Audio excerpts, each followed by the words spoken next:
Hey guys, Tana Ashley here, owner of trainwithtana.com and fitness expert. First off, thank you so much for joining me. I appreciate you trusting me with your fitness journey. Today I want to talk about binge eating. This is something that I've struggled with big time in the past. I still go through phases where I struggle with it pretty bad. But I'm getting better at it, so I'm going to share my tips with you that have helped me.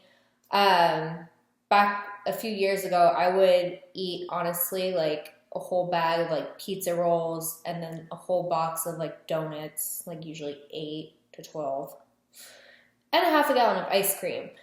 Then I wouldn't eat for the rest of the week. So that's not healthy. It's not good. You need to feed your body nutritious things, and it's really hard, especially when you're a binge eater, because you fill up on crap and then you don't want to eat anything healthy. Tip number 1. This sounds so simple and so stupid, but it is so important. Get your water in.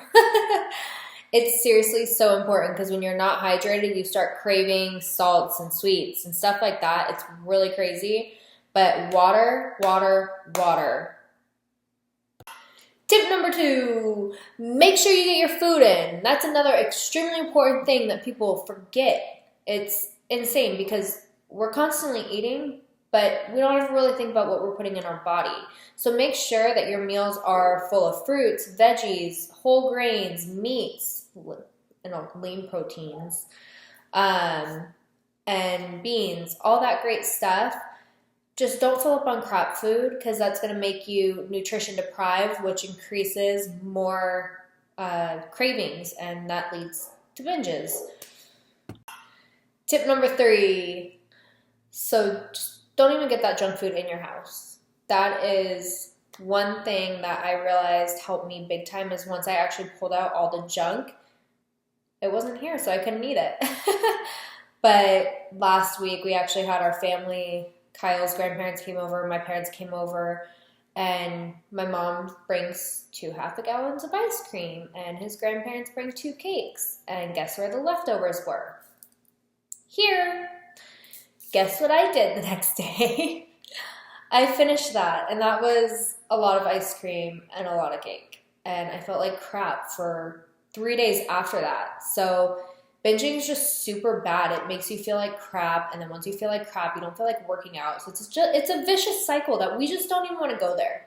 So if you're going to cheat, either go out to eat, grab like something small that if it's like one of those single slices of cake or something like that, to bring into the house, so then that way you don't have to feel guilty. I mean, you can't throw food away. It's just wrong. So get something small, keep it in the house, and then that way when you have your cravings or your cheat, whatever, that way you're not binging out and eating a whole thing of Oreos or, yeah, I've done that, in one sitting too. Like, it's crazy. So just make sure you're getting enough water. I try to do a gallon a day. I try to get at least 3 to 4 really good hearty meals in. And then last but not least, don't buy crap food. So I hope this helped you. I try to keep it short and simple because I know when I'm watching YouTube videos, my mind kind of starts going everywhere after 5 minutes. So I try to keep videos pretty short, but I hope this serves you, and don't forget to subscribe and share with your friends. Mwah. Thanks for joining.